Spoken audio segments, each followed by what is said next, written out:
BPSC TRE 4.0 की तैयारी करने वाले या उसकी राह देखने वाले सभी कैंडिडेट का हमारे इस YouTube channel open study area पर हार्दिक अभिनंदन है।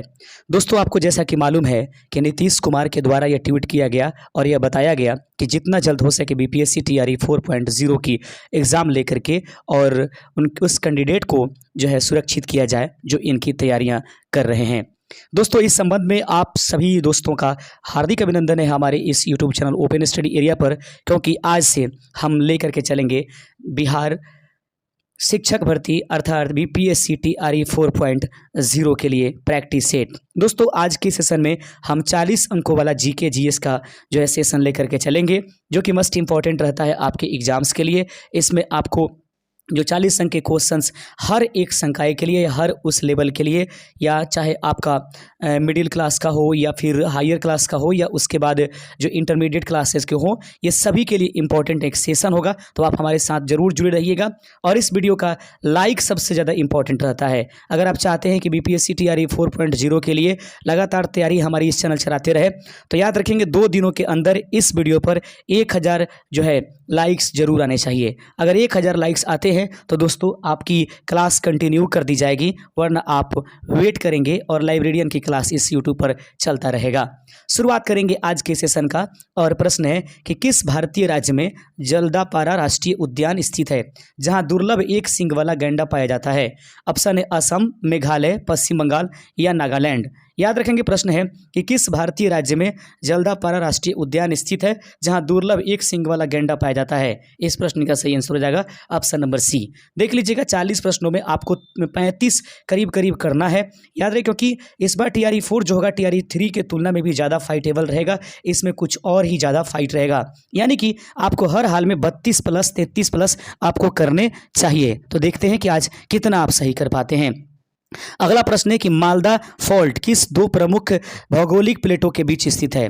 मालदा फॉल्ट जो है किस 2 प्रमुख भौगोलिक प्लेटों के बीच उपस्थित है? सही आंसर है दूसरे का option number C, option number C, भारतीय और यूरेशियन। याद रखेंगे मालदा फॉल्ट किस 2 प्रमुख जो है भौगोलिक प्लेटों के बीच स्थित है? तो भारतीय और यूरेशियन के बीच में यह उपस्थित है। बने रहिएगा आप हमारे साथ, वीडियो को लाइक जरूर कर दीजिएगा, क्योंकि आपकी लाइक की संख्या ही बीपीएससी टीआरई 4.0 की तैयारियों के लिए हमें मोटिवेट करेगा। दोस्तों, किसी प्रकार की कोई संबंध से जानकारी चाहिए तो आप इस पर कांटेक्ट कर सकते हैं। भारत का एकमात्र सक्रिय ज्वालामुखी कौन सा है? भारत का एकमात्र सक्रिय ज्वालामुखी कौन सा है? नारकोंडम, बार्निन द्वीप, अंडमान हिल या कावेरी द्वीप। तीसरे का सही आंसर हो जाएगा ऑप्शन नंबर बी। याद रखेंगे बारेन द्वीप। भारत का एकमात्र सक्रिय ज्वालामुखी कौन सा है? उसका नाम है बारेन द्वीप। आपको बताना है कि यह कहां पर उपस्थित है। चौथा नंबर क्वेश्चन देख लीजिएगा, प्रश्न आपके सामने है कि कौन सी नदी भारत में सबसे लंबी डेल्टा बनाती है? निम्नलिखित में वो कौन सी नदी है जो भारत में सबसे लंबी जो है डेल्टा बनाती है? ऐसे तो सब देखा जाए तो ब्रह्मपुत्र और गंगा ये दोनों मिलकर के सबसे बड़ी डेल्टा बनाती है बंगाल की खाड़ी में, जिसे हम और आप जानते हैं सुंदरबन डेल्टा के नाम से। लेकिन अगर कौन सी नदी प्रमुख हो जाएगी तो उसमें गंगा इसका सही आंसर हो जाएगा। आगे बढ़ते चलते अपने अगले नंबर क्वेश्चन की तरफ। अगला नंबर क्वेश्चन है दोस्तों, 5वां नंबर प्रश्न है कि भारत में कौन सी नहर पश्चिमी घाट को पार करती है? निम्नलिखित में से वो कौन सी नहर जो पश्चिमी घाट को पार कर सकती है? तो याद रखेंगे ऐसे तो कोई भी नहर पार नहीं कर सकती है, लेकिन हल्के रूप में देखेंगे तो परिम्बिकुलम नहर जो होता है वह नहर पश्चिमी घाट को पार करती है। ऑप्शन नंबर सी इस प्रश्न का सही आंसर हो जाएगा। आप देख रहे हैं बिहार बीपीएससी टीआरई 4.0 के लिए 40 अंकों वाला जीके जीएस का सेशन, जिसमें भूगोल आपको पढ़ाया जाएगा। यानी भूगोल से 8 क्वेश्चन, करंट अफेयर से 8 क्वेश्चन होते हैं, मैथमेटिक्स से 8 क्वेश्चन होते हैं, साइंस से आपके 8 क्वेश्चन होते हैं, और इसी प्रकार से 5 क्वेश्चन जीके का होता है, इतिहास इत्यादि से। कुल मिलाकर 8 बचे 40 क्वेश्चन आपको एग्जाम्स में पूछे जाते हैं, जो इसी लेवल का होता है।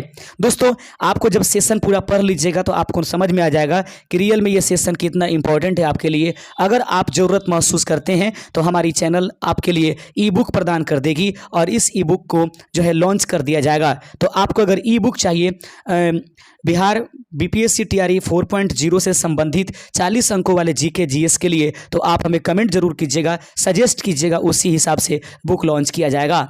कौन सा राज्य भारत का ज्वालामुखी राज्य या केंद्र शासित प्रदेश कहलाता है? दोस्तों देखिएगा, ऐसे तो कोई भी ऐसा राज्य नहीं है जिसमें किसी राज्य को या केंद्र शासित प्रदेश को ज्वालामुखी राज्य घोषित कर दें।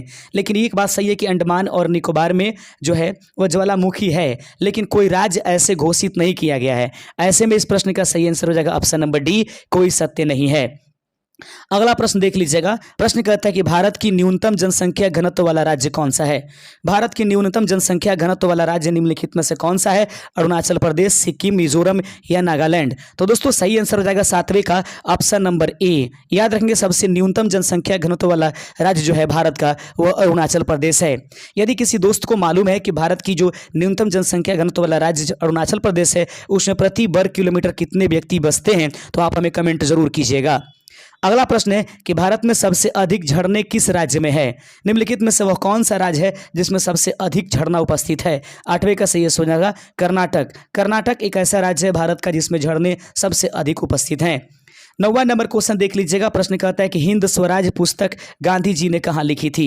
याद रखेंगे, हिंद स्वराज पुस्तक गांधी जी ने कहाँ लिखा था? सही आंसर है कि हिंद स्वराज पुस्तक जो है गांधी जी ने दक्षिण अफ्रीका में लिखा था। ऑप्शन नंबर सी इस प्रश्न का सही आंसर है। इंग्लैंड से दक्षिण अफ्रीका की दौर के समय उन्होंने ये पुस्तक हिंद स्वराज लिखा था। 10वां नंबर क्वेश्चन है कि कम्युनल अवार्ड किस ब्रिटिश प्रधानमंत्री द्वारा दिया गया था? कम्युनल अवार्ड किस ब्रिटिश प्रधानमंत्री के द्वारा दिया गया था? Who announced the communal award in 1932? याद रखेंगे, सही आंसर है 10वें का option number C, MacDonald. Communal award किस ब्रिटिश प्रधानमंत्री के द्वारा दिया गया? मैकडोनाल्ड। अभी आप जो है इतिहास से संबंधित जो है क्वेश्चंस को मुख्य रूप से देख रहे हैं। दोस्तों 11वां नंबर प्रश्न है कि नीलकंठ विनायक को किस आंदोलन से जोड़ा जाता है? चंपारण, भूदान, सर्वोदय या एक से अधिक? तो याद रखेंगे दोस्तों, नीलकंठ विनायक को जो है वह जिस आंदोलन से जोड़ा जाता है वह भूदान और सर्वोदय, दोनों के दोनों सही आंसर है। एक से अधिक इस प्रश्न का सही आंसर हो जाएगा। आगे बढ़ते चलते हैं। अगला क्वेश्चन आपके सामने है। प्रश्न कहता है कि साइमन कमीशन का बहिष्कार किस कारण से हुआ था? साइमन कमीशन का बहिष्कार, आप 12 का पहले जो 11 नंबर क्वेश्चन था उसका नीचे जो आंसर फ्लैश हुआ उस पर ध्यान नहीं देंगे, वो गलत आंसर था। लेकिन आपको जो आंसर बताया गया है भूदान और सर्वोदय, वही आंसर होगा। बाद में आप कमेंट नहीं करने लगिए कि ये आंसर होगा वो आंसर होगा। साइमन कमीशन का बहिष्कार किस कारण से हुआ था? Why was the Simon commission boycotted? याद रखेंगे, उसमें कोई भारतीय सदस्य नहीं था, यही कारण है कि साइमन कमीशन का बहिष्कार किया गया था। 13वां नंबर क्वेश्चन देख लीजिएगा। प्रश्न कहता है कि भारतीय समाज सुधार समिति की स्थापना किसने की? भारतीय समाज सुधार समिति की स्थापना निम्नलिखित में से किसने किया था? Who founded the Indian social reform association? सही आंसर है 13वें का ऑप्शन नंबर आपके सामने बी, महादेव गोविंद रानड़े। याद रखेंगे, भारतीय समाज सुधार समिति की स्थापना जब आप गूगल पर निकालेंगे तो दादा भाई नौरोजी दिखाएगा, कभी कभी केशव चंद्र सेन भी दिखाएगा, लेकिन एनसीईआरटी किताब बताती है। याद रखेंगे, भारतीय समाज सुधार समिति की स्थापना महादेव गोविंद रानड़े के द्वारा किया गया था। अंततः एनसीईआरटी कंटेंट ही आपका मान्य होगा, जिसमें यह बताया गया है कि भारतीय समाज सुधार, देख लीजिए, भारतीय समाज सुधार समिति इंडियन सोशल रिफॉर्म एसोसिएशन की स्थापना महादेव गोविंद रानड़े ने 1880 के दशक में की थी। इसका मुख्य उद्देश्य विधवा पुनर्विवाह, बाल विवाह की समाप्ति, जातिवाद का विरोध और स्त्री शिक्षा जैसे सामाजिक सुधारों को बढ़ावा देना था। चैनल पर नए आ रहे होंगे तो चैनल को सब्सक्राइब जरूर कर दीजिएगा। वीडियो का लाइक आज के सेशन के लिए मायने रखेगा कि आपके भविष्य में बीपीएससी TRE 4.0 की तैयारी open study area YouTube channel कराएगा या नहीं कराएगा। 2 दिनों के अंदर जब इस वीडियो का अपलोडिंग डेट हो जाएगा 1000 सब जो है आपको लाइक इस वीडियो पर जरूर दिखाई देना चाहिए। फर्रुखाबाद षड्यंत्र किससे संबंधित है? फर्रुखाबाद षड्यंत्र निम्नलिखित में से किससे संबंधित है? 14वें का सही आंसर हो जाएगा। याद रखेंगे 14 नंबर का ऑप्शन नंबर सी, क्रांतिकारी आंदोलन। फर्रुखाबाद षड्यंत्र जो है किस प्रकार से संबंधित है? तो यह एक प्रकार का क्रांतिकारी आंदोलन था। अगला क्वेश्चन है 15वां नंबर, देख लीजिएगा। पूर्ण स्वराज प्रस्ताव किस, याद रखेंगे प्रश्न आपके सामने कि पूर्ण स्वराज प्रस्ताव किस अधिवेशन में पारित हुआ था? निम्नलिखित में से पूर्ण स्वराज प्रस्ताव किस अधिवेशन में पारित हुआ? सही आंसर है 1929 ईस्वी के लाहौर अधिवेशन में सबसे पहले जो है पूर्ण स्वराज प्रस्ताव को पारित किया गया था। आइए बढ़ते चलते हैं अपने 16वें नंबर क्वेश्चन की तरफ। और 16 नंबर क्वेश्चन आपके सामने है दोस्तों कि भारतीय संविधान सभा में सबसे पहले किसने बोलना शुरू किया था? निम्नलिखित में से वो कौन व्यक्ति हैं जो संविधान सभा में सबसे पहले उन्होंने बोलना शुरू किया था? याद रखेंगे, इसके अस्थायी अध्यक्ष अर्थात डॉक्टर सच्चिदानंद सिन्हा। ऑप्शन नंबर सी इस प्रश्न का सही आंसर है। अगला क्वेश्चन देख लीजिएगा दोस्तों, यहाँ से अब करेंट अफेयर्स का क्वेश्चंस आपके पास आ जाएगा। प्रश्न कहता है 2025 में भारत का पहला क्वांटम कंप्यूटर डेटा सेंटर कहाँ स्थापित हुआ। 2025 में भारत का पहला क्वांटम कंप्यूटर डेटा सेंटर कहाँ स्थापित किया गया। सही आंसर है दोस्तों, आप आगे पहले हम लोग सभी के सभी ऑप्शन से यहाँ पर लेकर चले आते हैं। 17 का सही आंसर हो जाएगा। फिर से देख लीजिए प्रश्न 2025 में कहता है, प्रश्न 2025 में पहला क्वांटम डेटा सेंटर कहाँ स्थापित किया गया, तो 17 का सही आंसर हो जाएगा option number D, Amaravati Andhra Pradesh में जो है 2025 में भारत का पहला क्वांटम कंप्यूटर स्थापित किया गया है। उसके बाद 18 नंबर क्वेश्चन आपके सामने आ जाएगा, वो भी जो है अब फिलहाल करेंट अफेयर्स का क्वेश्चन होंगे। संसद में उत्कृष्ट योगदान के आधार पर कितने सांसद को संसद रत्न पुरस्कार 2025 से सम्मानित किए जाने की घोषणा हुई है। संसद में उत्कृष्ट योगदान के आधार पर कितने सांसद को संसद रत्न पुरस्कार 2025 से सम्मानित किए जाने की घोषणा किया गया है। 18 नंबर प्रश्न का सही आंसर हो जाएगा ऑप्शन नंबर बी, 15 सांसदों को सम्मानित करने की घोषणा की गई है। दोस्तों आपके सामने उपस्थित हो चुका है 19वां नंबर क्वेश्चन, शिखर सम्मेलन 2025 का आयोजन कहाँ किया गया।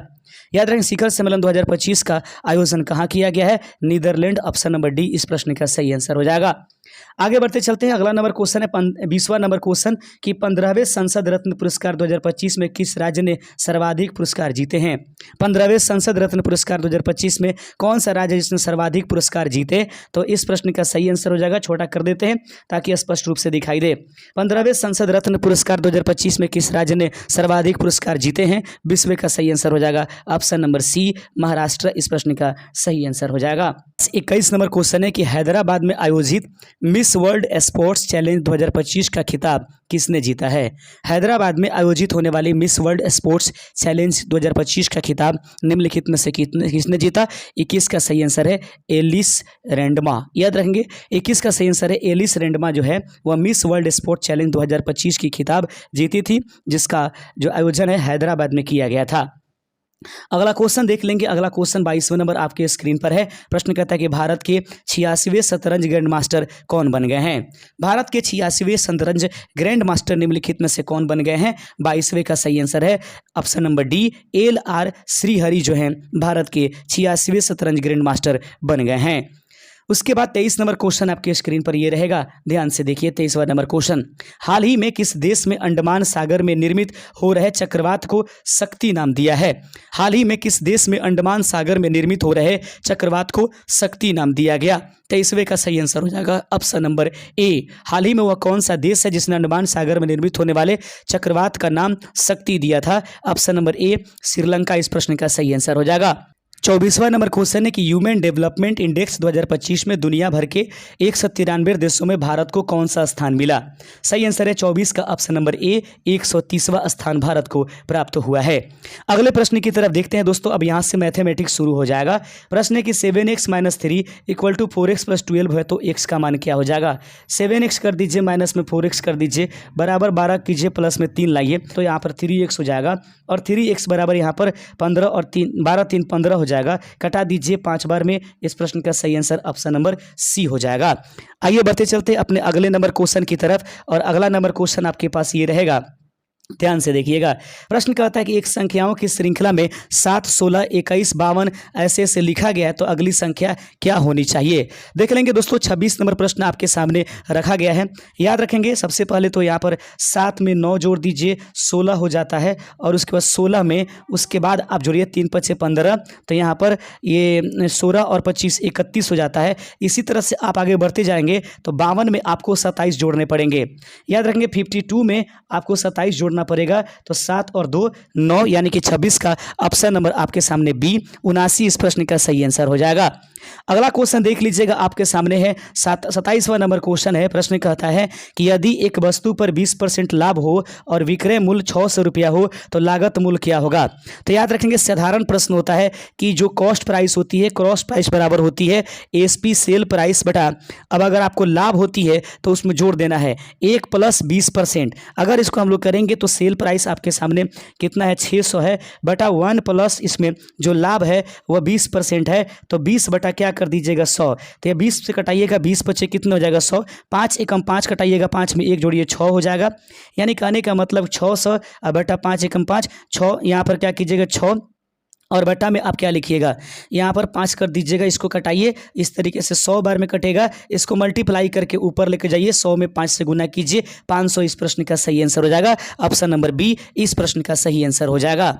आइए बढ़ते चलते अपने अगले नंबर क्वेश्चन की तरफ। 28 नंबर प्रश्न आपके स्क्रीन पर है और ध्यान से देखिएगा। 28वां नंबर प्रश्न, 28 नंबर प्रश्न कहता है दोस्तों, ध्यान से देखिएगा कि अंडर रूट 49 गुने 16 और इसको भाग करना है 4 गुने 9 से। तो 16 में जब आप 49 से गुना करेंगे तो आपके पास 49 गुने कितने आ जाएगा 16 और 22 कर दीजिए, इसको रूट करना है, ठीक है। उसके बाद 4 में 9 से गुना कीजिए, 9 चौका 36। ऐसे में दोस्तों इसको जब हल कीजिएगा तो ये रूट 49 और दशमलव में मान देने लगेगा। ऐसे में कोई सत्य नहीं, इस प्रश्न का सही आंसर हो जाएगा। आगे बढ़ते चलते हैं, अगला क्वेश्चन देख लीजिएगा। 29 नंबर क्वेश्चन आपके स्क्रीन पर है और प्रश्न को ध्यान से देखिएगा। प्रश्न कहता है 29 नंबर की, यदि किसी संख्या को 5 से गुना करके 12 जोड़ दिया जाए तो परिणाम 87 आ जाता है। यानी 5 से गुना करके x में गुना करके और 12 जोड़ दीजिए तो 87 आ जाता है। ऐसे में ये 5x हो जाएगा और 87 में से आप 12 घटा दीजिए, 5x हो जाएगा जैसे का तैसा, और उसके बाद 87 में से 12 घटाइएगा 75 हो जाएगा। 15 × 5 = 75, अर्थात अंत में आएगा आपका 5x बराबर क्या 75 कटा दीजिए 15 बार में, इसलिए x का मान आपके पास 15 हो जाएगा। ऑप्शन नंबर बी इस प्रश्न का सही आंसर था। आइए भागते चलते अपने अगले नंबर क्वेश्चन की तरफ और 30वां नंबर क्वेश्चन आपके सामने होगा जो कि मैथ से रिलेटेड ही है। प्रश्न कहता है दो संख्याओं का औसत 40 है, यदि एक संख्या 35 है तो दूसरी संख्या क्या हो जाएगी। देंगे सामान्य जो गणित के क्वेश्चंस होते हैं वो बीपीएससी टीआरई में इसी लेवल्स के होते हैं, कोई ज़्यादा ये नहीं। हाँ, आपका मेन में अगर मैथमेटिक्स है तब तो आप बेहतर तरीके से फाइट के लिए तैयार रहिए। दो संख्याओं का औसत, तो दोनों संख्याओं का गुणनफल कर देंगे तो 40 × 2 बराबर 80 हो जाएगा। उसमें से एक संख्या 35 निकाल दीजिए तो दूसरी संख्या आपके पास 45 बच जाएगी। ऑप्शन नंबर ए इस प्रश्न का सही आंसर हो जाएगा। 31 नंबर प्रश्न को देख लीजिएगा ध्यान से, और 31 नंबर प्रश्न कहता है दोस्तों ध्यान से देखिएगा, एक वस्तु पर 25% की हानि हुई, यदि विक्रय मूल्य 900 है तो लागत मूल्य क्या हो जाएगा। 31 नंबर प्रश्न आपके सामने है, देखेंगे हानि कह रहा है तो यानी कि लागत मूल्य, फिर से देख लेंगे यहाँ पर सीपी निकालना है यानी कि कॉस्ट प्राइस निकालना है। तो देख लीजिएगा कॉस्ट प्राइस का फॉर्मूला होता है एसपी सेल प्राइस, हानि हो रही है तो माइनस और ये लाभ हो रहा है तो प्लस, तो यहाँ पर हानि हो रही है 1/25 कर देंगे 25%, तो यहाँ पर 900 हो जाएगा और बटे क्या करेंगे 1 - 25 बटा क्या आपके पास 100 कर दीजिएगा, तो यहाँ पर 25 चौकस है, 4 में से 1 घटा लीजिएगा। ऐसे में जब इसको घटाइएगा तो 31 का सही आंसर आपके सामने आ जाएगा 1200। ऑप्शन नंबर आपके पास ए इसका राइट आंसर हो जाएगा। आइए बढ़ते चलते हैं दोस्तों, अगला नंबर क्वेश्चन आपके सामने है। 32 नंबर प्रश्न है कि एक वर्ग का विकर्ण 10√2 है सेंटीमीटर है, उसका क्षेत्रफल क्या होगा। 1/2 × d² होता है। ऐसे में क्या कीजिएगा 1/2 लिख दीजिएगा और d² का मतलब 10 × √2 का होल स्क्वायर कीजिएगा। ऐसे में आप जब इसको हल कीजिएगा तो 1/2 आएगा, 10 × 10 = 100, मल्टीप्लाई रूट हटेगा तो स्क्वायर हट जाएगा, 2 से 2 कैंसिल हो जाएगा, 100 सेंटीमीटर स्क्वायर। इस प्रश्न का सही आंसर ऑप्शन नंबर ए हो जाएगा। अगला क्वेश्चन देख लीजिएगा। अब यहाँ से आपको क्वेश्चन शुरू हो जाता है दोस्तों, वह साइंस के क्वेश्चन, यही लेवल रहता है और इसी तरीके के क्वेश्चन 40 के क्वेश्चन होंगे, एकदम 100% यही सेट इसी तरीके से रहेगा। मानव शरीर में एटीपी का निर्माण किस अंग में सर्वाधिक होता है। मानव शरीर में एटीपी का निर्माण सबसे अधिक कहाँ होता है। सही आंसर है माइटोकॉन्ड्रिया में होता है। ऑप्शन नंबर सी इस प्रश्न का सही आंसर है। अगला क्वेश्चन देख लीजिएगा। 34 नंबर प्रश्न है कि कौन सा हार्मोन फाइट और फ्लाइट की प्रतिक्रिया में भूमिका निभाता है।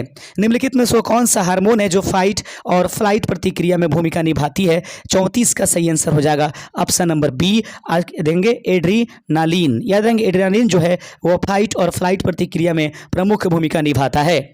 35 नंबर क्वेश्चन आपके स्क्रीन पर और प्रश्न कहता है कि प्रकाश संश्लेषण की दर किस रंग की रोशनी में सबसे अधिक होती है। प्रकाश संश्लेषण की दर किस रंग की रोशनी में सबसे अधिक होगी। ऑप्शन नंबर ए रेड यानी कि लाल रक्त में लाल प्रकाश में होगी। 36 नंबर क्वेश्चन आपके सामने है कि डीएनए की प्रकृति में कौन सा एंजाइम प्रमुख होता है। डीएनए की प्रतिकृति में कौन सा एंजाइम सबसे ज्यादा प्रमुख होता है। 36 का सही आंसर हो जाएगा मेरे प्यारे साथियों, वह हो जाएगा 36 का option number B DNA polymers. या डीएनए की प्रकृति में कौन सा एंजाइम सबसे प्रमुख होती है। डीएनए पॉलीमर्स इस प्रश्न का सही आंसर है। आप हमारे चैनल को जरूर सब्सक्राइब कीजिए, वीडियो को लाइक कीजिए। जितना भारी मात्रा में लाइक और सब्सक्राइब आएंगे हम उतनी कड़ी मेहनत के साथ आपकी मदद करने के लिए तत्पर रहेंगे। प्रश्न देख लीजिएगा फिर से। प्रश्न 37 नंबर, ऑक्सीजन और हाइड्रोजन के परमाणु जल में किस प्रकार की बंध से जुड़े होते हैं? ऑक्सीजन हाइड्रोजन के परमाणु जल में किस प्रकार के बंध से जुड़े होते हैं? सही आंसर है यह सहसंयोजक ध्रुवीय बंध के द्वारा जुड़े होते हैं। ऑप्शन नंबर बी इस प्रश्न का सही आंसर है। अगला नंबर क्वेश्चन देख लीजिए। 38 नंबर प्रश्न आपके सामने कि कौन सा तत्व ध्वनि के सबसे तेज संचरण के लिए जाना जाता है? निम्नलिखित में से वो कौन सा ध्वनि है जो सबसे तेज संचरण के लिए जाना जाता है? 38 का सही आंसर हो जाएगा ऑप्शन नंबर सी, यानी कि ध्वनि तरंग सबसे ज्यादा ठोस में होती है और ठोस के रूप में लोहा यहाँ पर प्रयोग किया गया है। मानव शरीर में कुल कितनी मांसपेशियां होती हैं? मानव शरीर में कुल कितनी मांसपेशियां हैं? 600 से अधिक या था 639 मांसपेशियां लगभग आप इसको सही करेंगे। 40वां नंबर क्वेश्चन आपके लिए छोड़ जाते हैं, देखते हैं कौन कौन इसका सही आंसर करता है। जितने लोग का आंसर सही होगा हम उनको जरूर कमेंट्स में रिप्लाई करेंगे। कौन सा विटामिन रक्त के थक्के बनने में सहायक होता है? यदि आपको हमारा कंटेंट सही लग रहा हो और आपको लग रहा है कि हाँ बिल्कुल तैयारियां ये होती रहनी चाहिए, लाइक कीजिए, सब्सक्राइब कीजिए और यदि आपको ई बुक की जरूरत है तो आप डिमांड कीजिए। ई बुक जल्द से जल्द तैयार करके आपके लिए लॉन्च कर दिया जाएगा। शुक्रिया, जय हिंद।